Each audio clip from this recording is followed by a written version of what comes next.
pred licem Isusovim.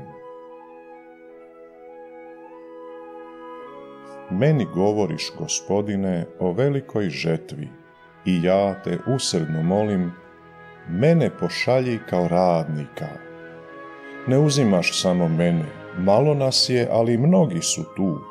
Uza me je osoba koju si ti izabrao, da zajedno idemo pred tvojim licem, u mjesto kamo ti sam želiš doći. Janje sam, poput tebe jaganjče Božji, a ti me šalješ među vukove. Tako mogu razumjeti bolesne koji trpe nemoć, da ih podvorim, da im pružim skrb i njegu. Ne dopuštaš da oslonac tražim u svojoj blagajni, ni obući, ni lukavim dogovorima. Poput tebe na dan Uskrsa pozivaš me da uđem u kuću s riječima mir vama. To je moj mir, veliš, koji mi se neće oduzeti. Moj uspjeh nije ključan, ali strpljiva ljubav jest.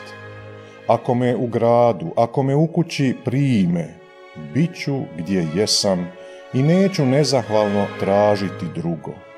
Čudesna je računica kraljevstva, daće mi hranu, primit ću plaću, a sve zato što moj dolazak znači da si ti blizu, Kralju nebeski, Bože naš.